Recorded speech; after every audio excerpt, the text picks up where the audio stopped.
Hello everyone. तो कैसे हो आप सब लोग? उम्मीद करता हूँ आप सब बहुत ही बढ़िया हो, हैप्पी हो, हेल्दी हो और बहुत सारी मेहनत कर रहे हो।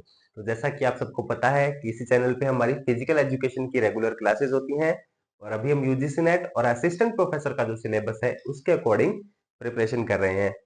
तो लास्ट क्लास में अपन ने बात कर ली थी एर्गोजेनिक एड्स के बारे में और आज की क्लास में हम बात करने वाले हैं मसाज मैनिपुलेशन। ये हमारा आज का टॉपिक रहने वाला है या फिर मसाज टेक्निक्स ये भी अपन बोल सकते हैं। ठीक है जी, तो स्टार्ट करते हैं आज की हमारी क्लास। और क्लास स्टार्ट करने से पहले जिसने हमारे चैनल को अभी तक सब्सक्राइब नहीं किया है वो हमारे चैनल को सब्सक्राइब कर लो और सबके साथ शेयर जरूर जरूर कर दो। ठीक है, पूरी फिजिकल एजुकेशन कम्युनिटी में हमारी क्लासेस जानी चाहिए और सबको इन फ्री क्लासेस का बेनिफिट होना चाहिए। ठीक है जी, जिनको भी नीड है वहां तक ये क्लासेस पहुंचनी चाहिए। चलिए, तो टाइम नहीं वेस्ट करेंगे, स्टार्ट करते हैं हमारी क्लास। तो सबसे पहले बात करते हैं मसाज का, थोड़ा सा इंट्रोडक्शन अपन देख लेते हैं, डेफिनेशन देख लेते हैं। तो ये क्या बोल रहा है? Systematic mechanical stimulation by means of rhythmically applied pressure and stretch. मतलब ये एक सिस्टमैटिक प्रोसेस है, मतलब स्टेप बाय स्टेप होती है। मैकेनिकल है मतलब अपन हाथों से इसको अप्लाई करते हैं और उसके बाद क्या होता है? मैकेनिकल स्टिम्युलेशन होता है, मतलब हमारी बॉडी में ये क्या करता है? स्टिम्युलेट करता है हमारी बॉडी को। अपन जब क्या करते हैं, मसाज देते हैं तो रब करते हैं ना हाथों से, तो उससे क्या होती है? हमारी बॉडी स्टिम्युलेट होती है by means of rhythmically applied pressure and stretch. ये एक तो अपन प्रेशर देते हैं बॉडी पे और क्या करते हैं? थोड़ा सा स्ट्रेच भी करते हैं। तो ये इसका एक डेफिनेशन है, ये आपको ध्यान में रखना है। ठीक है, इसके बाद आती है हमारी, थोड़ा इसकी हिस्ट्री देखेंगे अब। तो हिस्ट्री में सबसे पहले कुछ एंशियंट जो सिविलाइजेशंस है वो कौन कौन सी है। सबसे पहले बात करेंगे चाइना की। तो 2700 बीसीई, बिफोर कॉमन एरा, इसका ध्यान रखना है। तो चाइना में ये 2700 बीसीई में इसका मसाज के बारे में थोड़ी बात की गई। तो सबसे पहले the first documented use of massage, massage therapy found in, तो पहला जो डॉक्यूमेंटेड यूज है ना, सबसे पहले जो मतलब लिखा हुआ है कहीं पे, ये मतलब रिटन प्रूफ है, तो वो कहां पे देखा गया है? The yellow emperors classic of internal medicine. ठीक है, इसका आपको ध्यान रखना है। The yellow emperors classic of internal medicine, ये एक डॉक्यूमेंट है जिसके अंदर मसाज के बारे में बात की गई है और ये पहला डॉक्यूमेंटेड है, पहला रिटन प्रूफ है, ऐसे समझ लो आप। ठीक है, चाइना का हो गया। इसके बाद आते हैं इंडिया में। तो इंडिया में 3000 बीसीई, मतलब चाइना से पहले ही है पर ये डॉक्यूमेंटेड नहीं माना जाता। ठीक है, तो 3000 बीसीई कैसे? क्योंकि ये आयुर्वेदिक जो मेडिसिन है ना, जो आयुर्वेदा है हमारा, उसमें मसाज को कंसिडर किया जाता है। उसका मतलब एक की कंपोनेंट है, उसमें बहुत इंपॉर्टेंट रोल होता है मसाज का। की कंपोनेंट ऑफ आयुर्वेदिक मेडिसिन, उसमें काफी इंपॉर्टेंट रोल है मसाज का, इसलिए। और आयुर्वेदिक जो मेडिसिन है वो स्टार्ट हुई थी 3000 बीसीई में, इसीलिए माना जाता है कि मसाज को भी उसी एरा में माना जाता है। ठीक है, इसके बाद आते हैं हम इजिप्ट की तरफ। तो इजिप्ट में क्या हुआ? इजिप्ट में एक ये है टेक्नोलॉजी बोल लो या इसको टेक्निक बोल लो, मसाज की ही, रिफ्लेक्सोलॉजी। ये आपको ध्यान रखना है कि आपको पूछे कि रिफ्लेक्सोलॉजी कहां पे डेवलप हुई है, तो अपन बोलेंगे इजिप्ट में। ठीक है, तो developed reflexology in which specific points on the hands and feet were massaged. मतलब इसमें क्या होता है? अपने हाथों में और हमारे पैरों में कुछ स्पेसिफिक पॉइंट्स होते हैं, वहां पे उसको प्रेस किया जाता है या फिर वहां पे थोड़ी मसाज की जाती है। ठीक है, तो ये वाली टेक्निक है रिफ्लेक्सोलॉजी, जो कि इजिप्ट में डेवलप हुई है।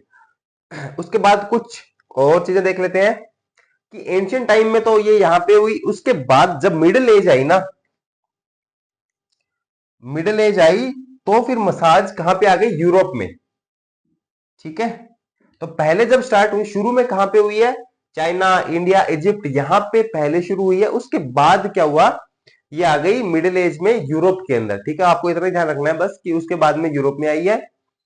और एक ये इसमें एक और इंपॉर्टेंट चीज है कि 19th सेंचुरी में पर हेनरिक लिंग, ये नाम आपको याद रखना है। ठीक है, पर हेनरिक लिंग, ये कहां के हैं? स्वीडन के, स्वीडिश है, मतलब स्वीडन के हैं, स्वीडिश फिजियोलॉजिस्ट। ये एक स्वीडिश फिजियोलॉजिस्ट है। इन्होंने क्या डेवलप किया है? Swedish massage. ठीक है, तो आपको एग्जाम में पूछ सकता है कि फादर ऑफ स्वीडिश मसाज या फिर हु डेवलप्ड स्वीडिश मसाज, तो इसका आंसर होगा पर हेनरिक लिंग। ठीक है, तो ये आपको ध्यान में रखना है। अब हम देखेंगे टाइप्स ऑफ मसाज, मतलब अलग अलग कंट्रीज में अलग अलग जगह पे कौन सी मसाज को क्या बोला जाता है। तो सबसे पहले है हमारा इंडिया। इंडिया में क्या बोला जाता है? आयुर्वेदिक अभ्यंगा। आयुर्वेदिक अभ्यंगा मसाज बोला जाता है। चाइना में क्या बोला जाता है? ट्विना, ट्विना मसाज। हवाई, हवाई में क्या बोला जाता है? Loamy loamy. जापान में क्या बोला जाता है? शियात्सु। स्वीडन में इसको बोला जाता है स्वीडिश मसाज।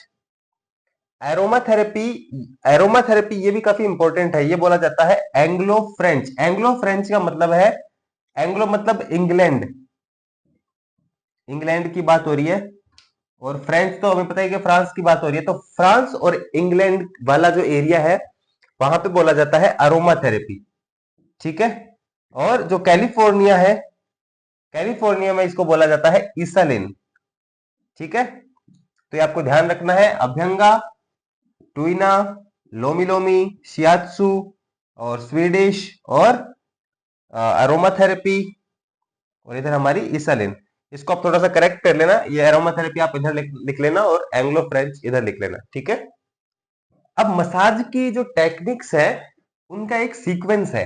तो वो सीक्वेंस क्या है, ये कुछ मतलब काफी बार एग्जाम में पूछ लिया जाता है। तो मसाज हमेशा जो स्टार्ट होती है वो होती है एफ्लेरेज से। ठीक है, तो ये आपको ध्यान रखना है। तो सबसे पहले एफ्लेरेज आता है, उसके बाद ये सारी मसाज की टेक्निक्स है जो सीक्वेंस वाइज होती है। जब अपन मसाज करते हैं तो कौन सी पहले करनी होती है, कौन सी बाद में करनी होती है, इसका एक सिंपल सा एक सीक्वेंस है। ये बेसिक सा है, बस आपको थोड़ा सा ध्यान में रखना है एग्जाम पॉइंट ऑफ व्यू से। तो सबसे पहले एफ्लेरेज होता है, उसके बाद आता है हमारा पैट्रिसेज, उसके बाद परकशन, और जब लास्ट में वापस से क्या होता है? एफ्लेरेज। ये मसाज का एक सीक्वेंस होता है। तो ये पॉइंट आपको जरूर ध्यान में रखना है कि massage always starts and finished by effleurage. तो मसाज स्टार्ट भी कहां से हो रही है? एफ्लेरेज से, और फिनिश भी कहां पे होगी? एफ्लेरेज पे। ठीक है, तो ये आपको ध्यान में रखना है। अब ये होते क्या है, और मसाज की जो अलग अलग टेक्निक्स है वो अपन अभी देखने वाले हैं। ठीक है, अब जो पहली जो टेक्निक आती है मसाज की वो है एफ्लेरेज। एफ्लेरेज को स्ट्रोकिंग भी बोला जाता है। अगर आपको पूछे कि which massage technique is also known as stroking, तो वो आ जाएगा एफ्लेरेज। अब एफ्लेरेज में क्या होता है? Light gliding strokes. Gliding strokes क्या होता है कि इस तरह से, ये मान लो कि बहुत लाइट हल्के से क्या होता है, ऐसे रब करना होता है, बस बिल्कुल धीरे धीरे रब करना होता है, उसको बोलते हैं ग्लाइडिंग स्ट्रोक्स। स्ट्रोक का मतलब यही होता है, रब करना। जैसे अपन ऐसे सर पे थोड़ा थोड़ा किसी के हाथ, मतलब ये समझ लो कि अपनी मदर्स जो होती हैं वैसे सहलाती है ना अपने सर को, तो उसको भी स्ट्रोकिंग ही बोलते हैं। ऐसे स्ट्रोक करना, बस ऐसे धीरे धीरे, तो इसको बोला जाता है स्ट्रोकिंग। तो लाइट ग्लाइडिंग स्ट्रोक्स, इसमें क्या होता है, क्या इंप्रूव करता है ये? एक तो ब्लड सर्कुलेशन, हमारा ब्लड का सर्कुलेशन इंप्रूव होता है, इसी के साथ हमें थोड़ा रिलैक्सिंग फील देता है ये। ठीक है, रिलैक्स करता है हमारी बॉडी को। और क्या है? Mostly applied towards heart. अगर आपको पूछे कि एफ्लेरेज कैसे अप्लाई किया जाता है, हार्ट की तरफ किया जाता है या हार्ट से दूर किया जाता है, तो मोस्टली ये क्या होता है? अप्लाइड टूवर्ड्स, हार्ट की तरफ अप्लाई किया जाता है। ठीक है, टूवर्ड्स। और जब हार्ट की तरफ जब अप्लाई करते हैं टूवर्ड्स हार्ट, तो क्या फायदा करता है ये? इससे क्या फायदा होता है? एक तो रिड्यूस स्वेलिंग, हमारी बॉडी में कहीं भी स्वेलिंग होती है उसको कम करता है। और क्या करता है? Aids venous return. Venous return का मतलब होता है कि हमारी जो वेन्स में जो डीऑक्सीजनेटेड जो ब्लड जाता है ना, हार्ट से हमारा ब्लड जाता है ऑक्सीजन लेके किसी भी मसल में या किसी भी टिश्यू में, फिर वो ऑक्सीजन जो टिश्यू है वो ऑक्सीजन यूज कर लेता है, फिर बिना ऑक्सीजन का जो ब्लड है वो वापस से हार्ट की तरफ जाता है। तो फिर जब ये अप्लाई करते हैं एफ्लेरेज, तो वो जो ब्लड जाता है हार्ट की तरफ, वीनस ब्लड जो जाता है, वो उसको मतलब जाने में हेल्प मिलती है। ठीक है, इसी के साथ massage begins and ends with it, ये अपन ने बात कर ही ली थी कि मसाज जो होती है वो शुरू भी एफ्लेरेज से होती है, और बिगिन भी यहीं से हो रही है, और एंड भी एफ्लेरेज में हो रही है। ठीक है, और इसके अब वेज देख लेते हैं कौन कौन से। तरीके होते हैं। एक तो होता है सर्कलिंग, मतलब ऐसे हाथ से सर्कल बनाना होता है एक, ठीक है, ये हो गया हमारा सर्कलिंग, ये हाथ से सर्कल बनाना है, ठीक है। एक है फैनिंग। फैनिंग का मतलब होता है कि हाथों को ऐसे फैला के, और ये वाला मूवमेंट होता है, ठीक है, फैन की तरह मूवमेंट होता है।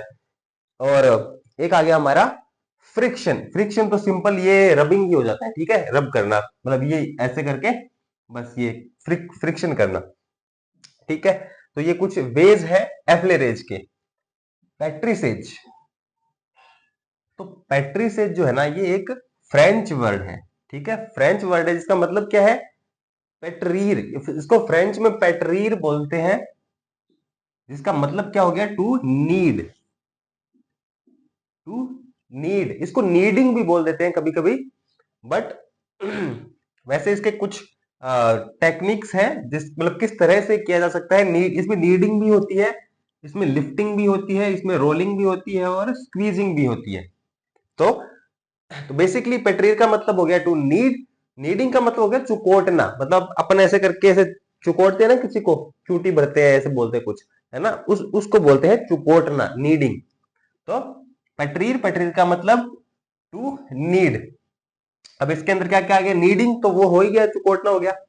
लिफ्टिंग, इसमें क्या होता है, जैसे अपन ने जैसे यहां से चुकोट के और फिर ऊपर खींचना, थोड़ा सा मतलब स्किन को ऊपर की तरफ लिफ्ट करना, ठीक है, तो ये लिफ्टिंग हो गया। इसके बाद रोलिंग। तो रोलिंग में क्या होता है, जैसे यहां से थोड़ा सा स्क्वीज किया, फिर इसको ही आगे स्क्वीज किया, फिर आगे स्क्वीज किया, ऐसे थोड़ा रोल करना होता है, स्क्वीज के साथ रोल करना। और स्क्वीजिंग तो हो ही गया, मतलब किसी चीज को दबाना, ऐसे स्क्वीज करना, ठीक है। तो ये सारी इसके अंदर आ जाती है।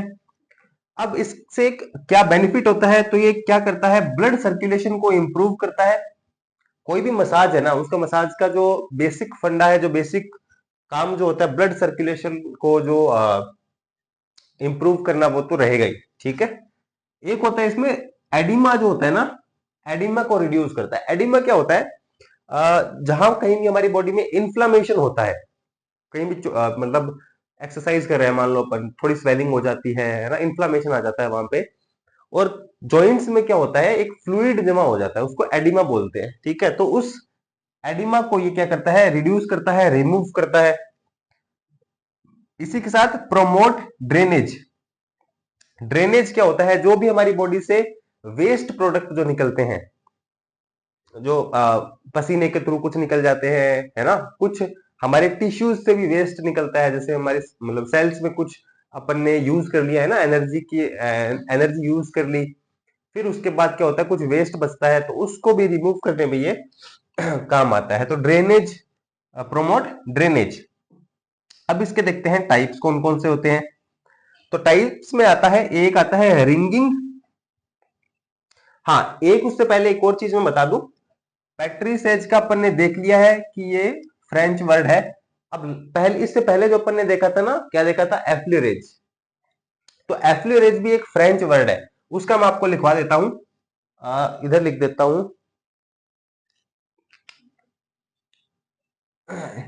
उसको आप है ना, उसमें एफ्लुरेज वाले में नोट कर लेना।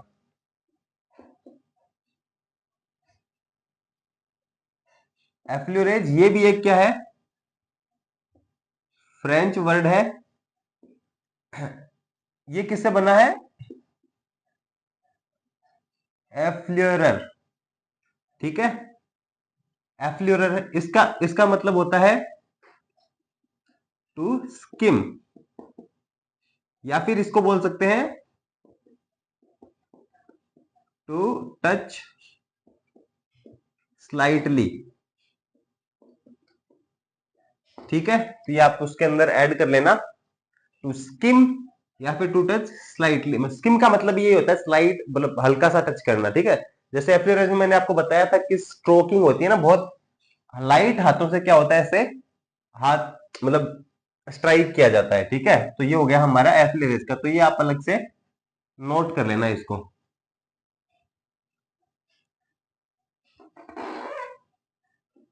हाँ से, ठीक है।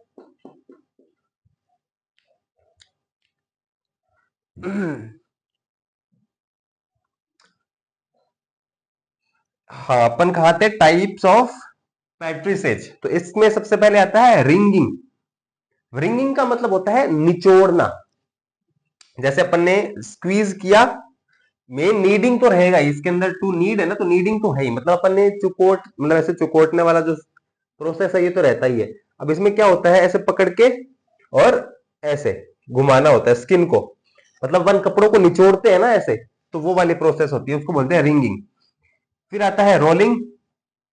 रोलिंग का शायद मैंने बता ही दिया आपको, ऊपर बताया था कि ये स्क्वीज किया, फिर आगे रोल किया, ऐसे रोल करते रहते हैं इसमें आगे से आगे, तो ये हो गया रिंगिंग हो गया। रेकिंग।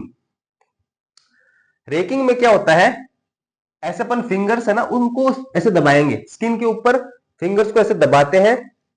मेनली ये दो फिंगर का यूज करते हैं, ये वाले मिडिल फिंगर और इंडेक्स फिंगर, और ऐसे ऐसे दबाते हैं। ठीक है, तो ऐसे ऐसे ये एक वी शेप बना लेता है, ऐसे ऐसे ऐसे ऐसे ऐसे। ठीक है, तो ये वाला प्रोसेस होता है रेकिंग। फिर आता है थंबिंग। थंबिंग तो आपको नाम से समझ आया जाए कि थंब की बात हो रही है, थंब। ये अंगूठों से क्या किया जाता है, अंगूठों से ऐसे दबाया जाता है, स्क्वीज, अंगूठों से स्क्वीज किया जाता है। ठीक है, तो ये हमारी होगी पैट्रिसेज। और ये एफ्लोरेज आप प्लीज उसमें नोट कर लेना, एफ्लोरेज वाले जो टॉपिक जो आ गया पीछे, उसमें नोट कर लेना उसको। ठीक है। परकशन।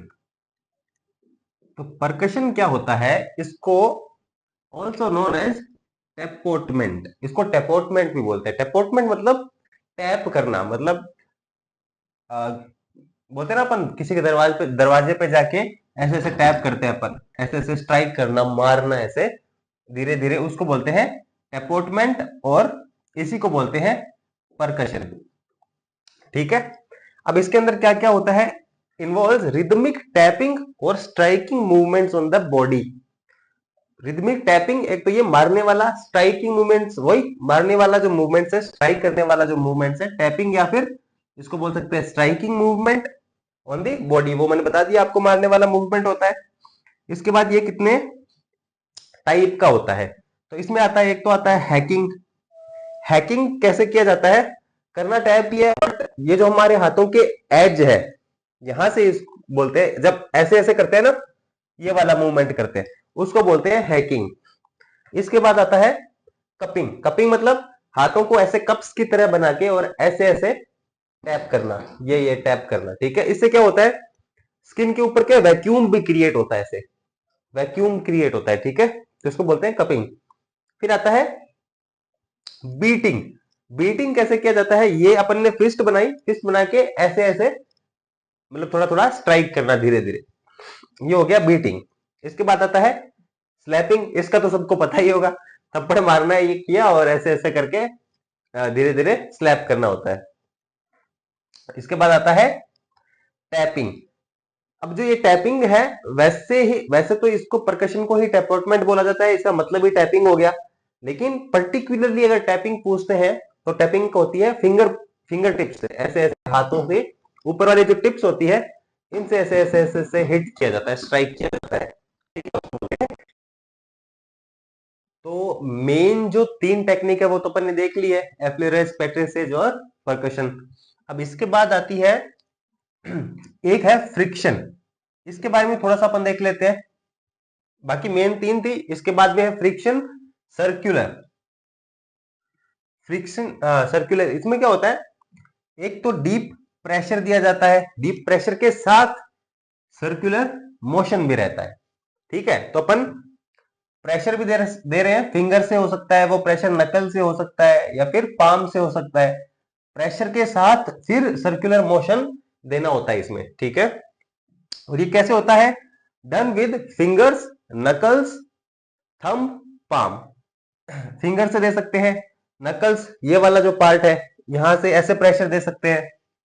ठीक है, थंब से हो जाता है और पाम से हो जाता है। इसके बाद आता है, अब इसका बेनिफिट क्या है, तो मसाज कोई भी है ना, उनके जो मेन जो बेनिफिट रहते हैं, वो एक तो ब्लड सर्कुलेशन को इंप्रूव करना, इंक्रीज करना, ये तो रहता ही है, ब्लड सर्कुलेशन इंक्रीज करना, मसल स्टिफनेस को कम करना, प्रोमोट्स हीलिंग, हीलिंग को प्रोमोट करना, रिड्यूस पेन, पेन को रिड्यूस करना, पेन के साथ जो मसल में स्टिफनेस है, मसल स्टिफनेस, ये भी आ जाएगा। तो ये काम रहते हैं इनके। अब फ्रिक्शन के बाद आता है वाइब्रेशन। वाइब्रेशन में क्या होता है? Rapid oscillating movements. ऑसिलेटिंग क्या होता है कि कोई भी चीज है, यहां से यहां तक गई, फिर वापस गई, फिर यहां तक गई। ठीक है, जैसे एक वो घड़ी होती है, घड़ी का कांट, वो कौन सी वाली घड़ी बोलते हैं उसको, जिसमें ऐसे ऐसे जो जाता है ना, उसको बोलते हैं ऑसिलेशन। यहां तक गया, फिर वापस आया, फिर यहां तक गया, फिर वापस आया। इस मूवमेंट को ऑसिलेशन बोला जाता है। तो वही वाइब्रेशन के अंदर भी क्या होगा, मतलब अपन जैसे पाम से कर रहे हैं, अगर ये किया और ये करना, थोड़ा अपन क्या कर रहे हैं, वाइब्रेट कर रहे हैं ना, तो ये वाले मोशन को बोलते हैं ऑसिलेशन बोल देते हैं, वाइब्रेशन बोल देते हैं। इसी के साथ इसी को ट्रेम्युलस भी बोल देते हैं। इसी मूवमेंट को ट्रेम्युलस मूवमेंट भी बोला जाता है। और अब इसका क्या बेनिफिट है, तो ये वही muscle relaxation, relaxes muscle, improves blood circulation, हमारे ब्लड सर्कुलेशन को इंप्रूव करता है। अब वो वाइब्रेशन वाला है ना, इसमें एक चीज ये वाली थोड़ी अलग है, स्टिमुलेट्स नर्व, हमारी जो नर्व होती है उनको भी स्टिमुलेट करता है ये। ठीक है, इसी के साथ रिलीव पेन, पेन को रिलीव करता है, पेन को कम करता है। तो ये हमारी कुछ टेक्निक्स हो गई। अब स्पोर्ट्स मसाज की अगर बात करें, तो स्पोर्ट्स मसाज जो है वो 2 टाइम पे दी जाती है। एक तो अपन कोई भी इवेंट करने जा रहे हैं उससे पहले, और एक जो इवेंट के बाद में। 2 तरह से की जाती है। जो पहले करते हैं उसको बोलते हैं pre event massage, pre event massage. और जो बाद में करते हैं उसको क्या बोलेंगे, पोस्ट इवेंट मसाज। ठीक है, तो पहले अपन देखेंगे प्री इवेंट मसाज को। ये कब की जाती है, with in an hour before event. कोई भी इवेंट से 1 घंटे पहले ये पहले तक ये कर सकते हैं। अब ये कितनी देर तक करते हैं, 15 से 20 मिनट, 15 टू 20 मिनट से इसको अप्लाई किया जाएगा। अब ये क्या अब इसके बेनिफिट देखेंगे। तो पहली वो जो बेनिफिट मसाज के होते हैं वो तो है ही, एनहांसेस ब्लड फ्लो। और ब्लड फ्लो के साथ क्या करता है, ये मसल को वार्म अप करता है मसल का, क्योंकि ब्लड फ्लो बढ़ेगा तो मसल जो है वो गर्म होगी, वार्म होगी। और ये क्या करता है, reduce the risk of injury. अगर ब्लड फ्लो बढ़ चुका है, मसल्स हमारी है जो वार्म अप हो चुकी है, तो उसके बाद इंजरी की जो रिस्क है वो काफी कम हो जाती है। तो reduce the risk of injury. और क्या करता है, लूजन tight areas and improves flexibility. जो हमारी बॉडी के एरियाज, टाइट एरियाज होते हैं, उनको क्या करता है, ये लूज करता है। और इससे क्या होगा, फ्लेक्सिबिलिटी बढ़ेगी। और जब खेलते हैं उस टाइम पे बॉडी स्टिफ नहीं होनी चाहिए, थोड़ी फ्लेक्सिबल रहनी चाहिए, तो एक फ्लेक्सिबिलिटी बढ़ेगी। और क्या करता है, stimulates nervous system to promote alertness and focus.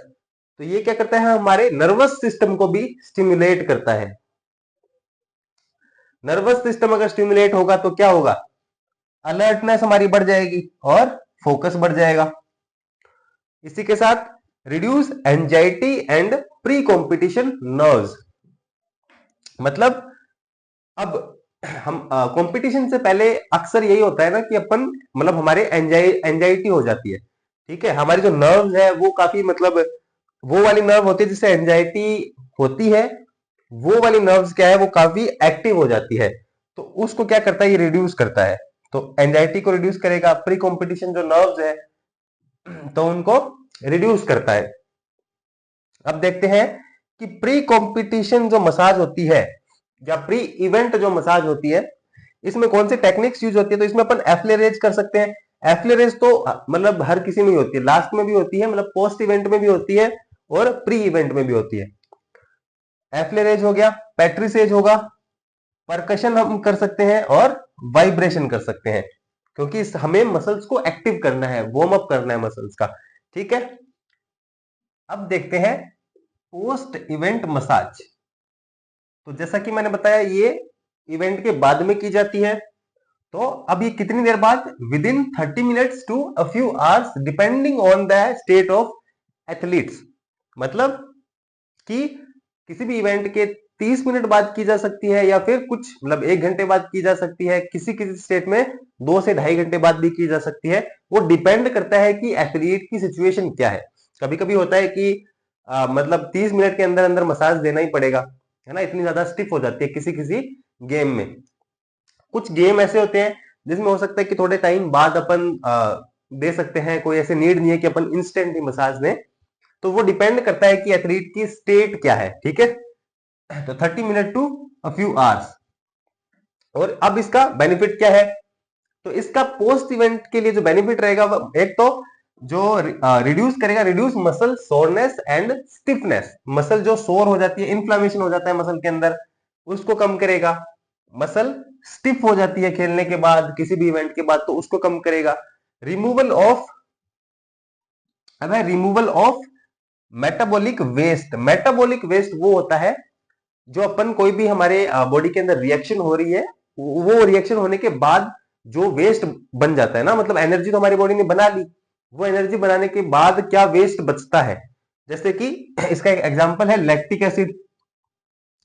Energy बनाने के बाद लैक्टिक एसिड बनता है, तो ये किसका एग्जांपल हो गया। इसी तरह से जो मेटाबॉलिक वेस्ट होता है उसको भी रिमूव करने का काम करती है मसाज। और क्या है, promote relaxation and mental recovery. तो एक तो हमारी फिजिकल रिकवरी करता है ना, फिजिकली हमें अच्छा फील करवाता है, हमें हमारी बॉडी को रिलैक्स कर देता है। और इसी के साथ हमारे हमें मेंटली भी क्या कर देता है, फ्री कर देता है, मेंटली काम कर देता है। मतलब मसाज के बाद कितना हम मेंटली भी बहुत अच्छा फील होता है ना हमें, तो मेंटल रिकवरी भी ये करने का काम करता है। अब देखते हैं इसकी ड्यूरेशन क्या होती है। तो ड्यूरेशन की बात करें तो ये 20 to 30 मिनट्स तक की जा सकती है। लेकिन अगर किसी को नीड है कि बहुत ज्यादा ही कंडीशन खराब है, मसल्स बहुत ज्यादा टाइट हो गई हैं, तो फिर ज्यादा भी की जा सकती है। तो 20 to 30 minutes on an average रहती है, लेकिन कभी कभी क्या हो जाती है, ज्यादा भी की जा सकती है। तो 20 to 30 मिनट्स और मोर।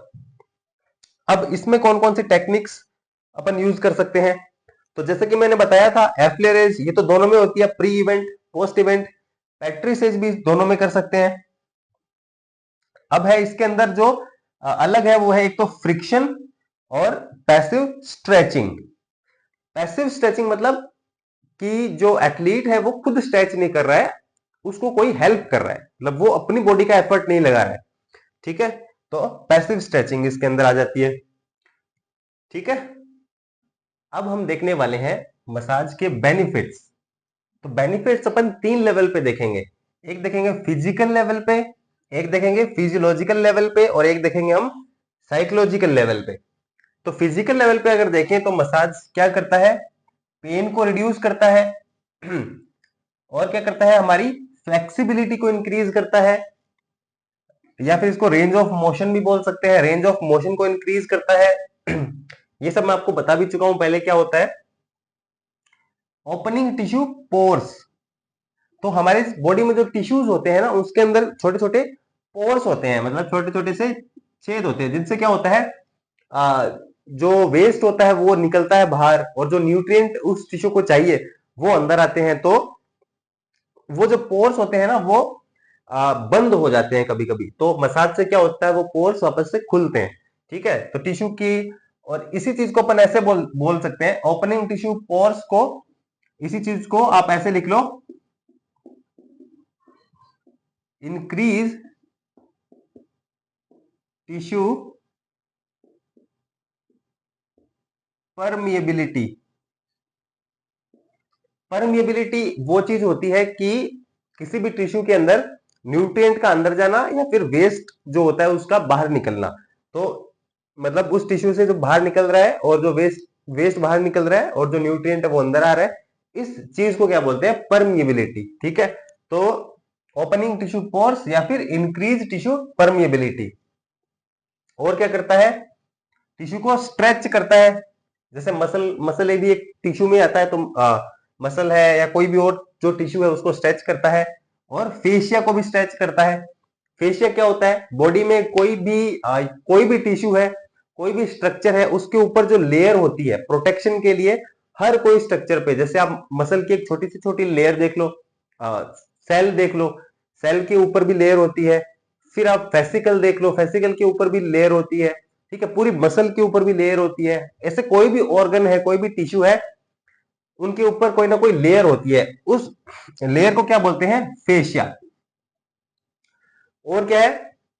Open micro circulation. तो माइक्रो सर्कुलेशन मतलब बॉडी के अंदर जो छोटे छोटे सर्कुलेशन चलते रहते हैं, ब्लड सर्कुलेशन है वो अंदर टिश्यूज के अंदर भी बहुत माइक्रो लेवल पे, छोटे लेवल पे जो भी सर्कुलेशन होता है बेसिकली उसको बोलते हैं माइक्रो सर्कुलेशन। तो अंदर जो भी सर्कुलेशन चलते हैं उसको मेंटेन करके रखता है।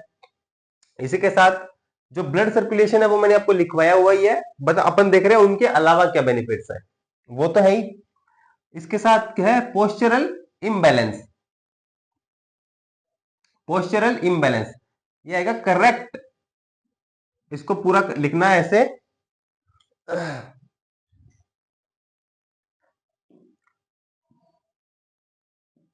करेक्ट, करेक्ट पोस्चरल इम्बैलेंस, ये उल्टा पुल्टा हो गया थोड़ा। करेक्ट पोस्चरल इम्बैलेंस, ठीक है जी। तो अब इसके बाद आता है फिजियोलॉजिकल। अभी अपन ने फिजिकल देख लिया।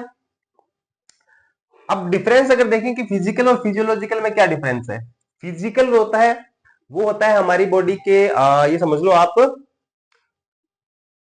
जैसे एनाटॉमी और फिजियोलॉजी में क्या डिफरेंस है। अपन किसी भी ऑर्गन के लेवल पे, जैसे मसल है, ठीक है, मसल के लेवल पे अपन अगर देखेंगे तो वो आ जाता है फिजिकल में, ठीक है। मसल की बात कर रहे हैं या अपन किसी ऑर्गन की बात कर रहे हैं तो वो फिजिकल में आ जाता है। बट एक है कि अपन उनके अंदर जो फंक्शन क्या चल रहे हैं उन पे क्या इफेक्ट पड़ता है, फंक्शन की बात करें तो वो आ जाते हैं फिजियोलॉजिकल में। जैसे कि पेन रिडक्शन क्यों होता है? क्योंकि एंडोर्फिन जो होता है वो रिलीज होता है, रिलीजिंग एंडोर्फिन। तो एंडोर्फिन का रिलीज होना वो एक फिजियोलॉजिकल प्रोसेस है। और जब ये रिलीज होता है तो हमारा जो पेन जो होता है वो हमें थोड़ा सा कम फील होता है। हमारे ट्रेनिंग के बाद मसल स्टिफनेस की वजह से या फिर किसी भी रीजन से जो पेन होता है, एंडोर्फिन से वो पेन कम फील होता है, ठीक है। इसके बाद आता है हीट जनरेशन। तो वही है, जब अपन मसाज करते हैं तो ब्लड फ्लो बढ़ता है, ब्लड फ्लो बढ़ता है तो हीट जो है वो इंक्रीज होती है, तो हीट जनरेशन हो गया। हमारा जो ब्लड प्रेशर है, ब्लड प्रेशर है वो भी रेगुलेट होता है, मतलब ब्लड प्रेशर भी सही रहता है, ठीक है। और इसी के साथ एनहांस्ड लिम्फेटिक ड्रेनेज, जो हमारा लिम्फेटिक सिस्टम है जिसको अपन इम्यून सिस्टम भी बोल सकते हैं, तो वहां पे भी जो सर्कुलेशन होता है, वहां से जो अलग अलग हॉर्मोन्स निकलते हैं, है ना, वो जो सर्कुलेट करते रहते हैं वो भी मतलब अच्छे से काम करते हैं, ठीक है। इसके बाद आता है साइकोलॉजिकल। तो साइकोलॉजिकल में है रिड्यूसेस स्ट्रेस एंड एंजाइटी, ये अपन ने देख ही लिया है। साइकोलॉजिकल में तो सीधा सीधा है कि एंजाइटी थोड़ा रिड्यूस करता है, स्ट्रेस को रिड्यूस करता है। इनविगोरेटिंग, इनविगोरेटिंग होता है कि ये समझ लो स्फूर्ति, स्फूर्ति देना, मतलब थोड़ा सा रिलैक्स फील करवाता है और हमें थोड़ा सा फ्रेश फील करवाता है, उसको बोलते हैं इनविगोरेटिंग, ठीक है। इसके बाद आता है कोजेस अलर्टनेस एंड फोकस। तो हमारी बॉडी में क्या करता है, हमें थोड़ा अलर्ट फील करवाता है और फोकस्ड फील करवाता है, हम किसी चीज पे फोकस कर सकते हैं। और मेंटल रिजिलियंस, मेंटल रिजिलियंस मतलब लचीलापन। मेंटली हम क्या हो जाते हैं, मतलब ऐसे ये समझो क्रिएटिव बनते हैं ज्यादा। मतलब एक होता है कि मेंटली जो इंसान स्टिफ है, जो मेंटली स्टिफ रहेगा वो ये समझो कुछ क्रिएटिव नहीं कर सकता, वो बस एक रोबोटिक वे में काम करेगा। लेकिन जो मेंटली फ्लेक्सिबल है उसी मेंटली फ्लेक्सिबिलिटी को बोलते हैं मेंटल रिजिलियंस। तो जो व्यक्ति मेंटली जो रेजिलियंस है वो क्या क्या होता है, वो थोड़ा क्रिएटिव होता है, वो थोड़ा मतलब रिलैक्स रहता है, ठीक है, बहुत मतलब कूल रह के काम करता है वो, ठीक है। जो कूल रह के काम करते हैं, रिलैक्स होके काम करते हैं, वो अच्छे से ज्यादा क्रिएटिव चीजें सोच पाते हैं। आप कभी भी सोच देखना, जो बहुत ज्यादा हार्ड वर्क करते हैं ना, एक अपन टर्म देखते हैं कि हार्ड वर्क और स्मार्ट वर्क। तो जो बहुत ज्यादा हार्ड वर्क करते हैं वो मेंटली क्या होते हैं, वो स्टिफ होते हैं। वो मतलब एक ही काम को लगातार कर सकते हैं, लेकिन at the same time they can not think like new, they can not create something. तो कुछ क्रिएट करने के लिए, कुछ नया करने के लिए क्या करना पड़ता है, मेंटली रिजिलियंट होना पड़ता है, ठीक है, फ्लेक्सिबल होना पड़ता है। तो उसको बोलते हैं मेंटल रेजिलियंस। तो ये हो गए हमारे बेनिफिट्स। अब हम देखेंगे कुछ कॉन्ट्राइंडिकेशंस। कॉन्ट्राइंडिकेशंस मतलब विपरीत संकेत। विपरीत संकेत मतलब किस कंडीशन में हम मसाज नहीं कर सकते हैं, ठीक है। तो कॉन्ट्राइंडिकेशन अगर देखें तो इसमें सबसे पहले आता है गाउट। गाउट क्या होता है, हमारे जॉइंट्स के अंदर कोई भी जॉइंट है, मान लो ये वाला हमारा फेलेंजेस का ये वाला जॉइंट है फिंगर्स का, तो इस जॉइंट में क्या होता है, यूरिक एसिड जमा होने लग जाता है। यूरिक एसिड जब जमा होता है तो यहाँ पे क्या हो जाएगा, ये फूल जाएगा। उस कंडीशन को बोलते हैं गाउट, ठीक है। तो एक तरह का आर्थराइटिस में भी ये आ जाता है, बट बेसिकली इसको बोलते हैं कि यूरिक एसिड जो है वो जमा हो जाना, ठीक है। तो उसको बोलेंगे गाउट। इस कंडीशन में अपन मसाज नहीं कर सकते हैं। फिर इसके बाद आते हैं बर्न। स्किन हमारी जब जल जाती है, स्किन जल जाती है तो उसके ऊपर अपन मसाज नहीं कर सकते। फिर आता है बर्साइटिस।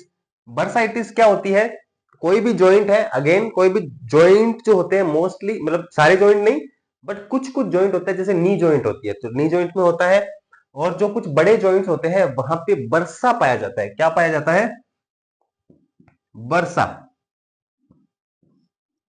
बर्सा ये समझ लो कुछ थैलियां होती है जिनमें फ्लूइड भरा होता है, ठीक है। वो फ्लूइड जब अपन को जॉइंट को मूव करवाना होता है तो वो फ्लूइड काम आता है उस टाइम पे।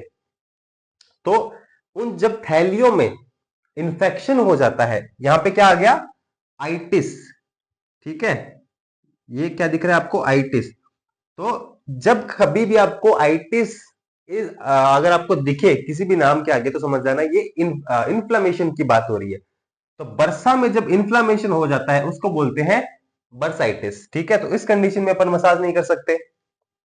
ओपन वोन्स, अगर कहीं चोट लग गई है हमें, है ना, घाव है, घाव हो गया है और घाव खुला पड़ा है, ठीक है, तो वहां पे अपन मसाज नहीं कर सकते, है ना। ये तो अपन समझ आ रही है बात। मसल रप्चर, अगर अपन भाग रहे हैं या कोई भी सिचुएशन हो गई हमारी, लग गई है ना, कोई मतलब चीज टकरा गई है, एक्सीडेंट हो गया है, तो वहां मसल क्या होती है, फट जाती है, ठीक है। उस कंडीशन में अपन मसाज नहीं कर सकते। अब यहाँ पे तो क्या हुआ, मसल रप्चर हुई है, हो सकता है कभी कभी टेंडन भी रप्चर हो जाता है, ठीक है। टेंडन रप्चर हो गए तो भी वहां पे मसाज नहीं कर सकते। स्किन इन्फेक्शन, हमारी स्किन में किसी तरह का इन्फेक्शन हो गया है तो वहां मसाज नहीं कर सकते। स्किन में हो गया, या फिर सॉफ्ट टिश्यू में इन्फेक्शन हो गया है, कोई भी सॉफ्ट टिश्यू है, जैसे मसल है, मसल भी एक सॉफ्ट टिश्यू है, तो किसी भी तरह का इन्फेक्शन जब हो जाता है तो वहां पे अपन मसाज नहीं कर सकते। कंट्यूजन है, कंट्यूजन क्या होता है, जब हमारे ये समझ लो बहुत तेजी से क्या लग गया, जोर से चोट लग गई है हमारी बॉडी पे, ठीक है, हाथ पे यहाँ पे बहुत तेजी से कुछ लग गया है, ठीक है, तो वहां पे क्या पड़ जाता है, नीला नीला हो जाता है ना, या फिर लाल लाल थक्का जम जाता है ब्लड का। उस थक्के को क्या बोलते हैं, कंट्यूजन, और उसी को ब्रूज भी बोल देते हैं। तो कंट्यूजन या ब्रूज ऐसी सिचुएशन पे वहां पे अपन को मसाज नहीं करनी चाहिए, ठीक है। तो ये कुछ कंडीशंस है जहां पे अपन मसाज नहीं कर सकते हैं, ओके। तो अब हम देख लेते हैं कुछ इक्विपमेंट्स जो मसाज के टाइम पे यूज किए जाते हैं, किन किन चीजों की जरूरत पड़ती है। तो एक है लुब्रिकेंट, कोई भी ऐसी चीज जो जैसे ऑयल है, क्रीम है, ये वैसे लुब्रिकेंट में आते हैं, जिसपे अपन जब मसाज करते हैं तो फ्रिक्शन ना हो उस टाइम पे, ठीक है, तो उसको बोलते हैं कोई भी लुब्रिकेंट। तो लुब्रिकेंट में क्या आ गया, स्पोर्ट्स मसाज ऑयल, ये भी लुब्रिकेंट में आ गया, क्रीम आ गई, लुब्रिकेंट में आ गई।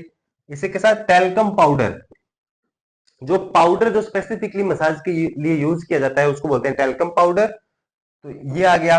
और एक है थेरेपी टेबल जिसपे मसाज की जाती है। ये बेसिक सी चीजें हैं, ऐसे ही मतलब एग्जाम पॉइंट ऑफ व्यू से ऐसा कुछ आएगा नहीं, बट ठीक है, बेसिक अपन को जब दिया है तो हमें पता होना ही चाहिए, ठीक है। तो ये थी आज की हमारी वीडियो। उम्मीद करता हूँ आपको वीडियो अच्छी लगी होगी, और ये जो हमारा नया तरीका है वो भी आपको अच्छा लग रहा होगा।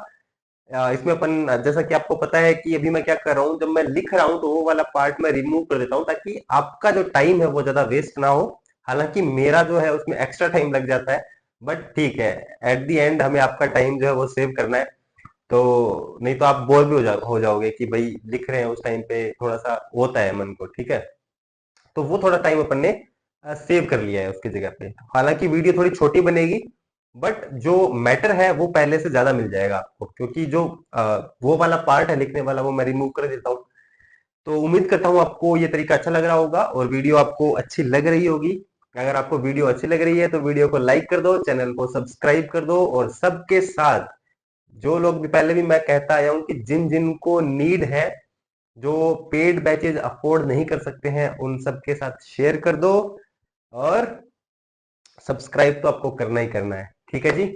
अब इसी के साथ जो हमारा जो एक्सरसाइज फिजियोलॉजी जो है वो पूरा कंप्लीट हो चुका है। ठीक है, एक्सरसाइज फिजियोलॉजी हो गया। अब अपन जाने वाले हैं काइनेशियोलॉजी एंड बायोमैकेनिक्स की तरफ। तो अब जो नेक्स्ट हमारी क्लासेस होंगी वो काइनेशियोलॉजी एंड बायोमैकेनिक्स की होंगी। ठीक है जी। तो इसी के साथ क्लास को सम अप करते हैं। Thank you so much.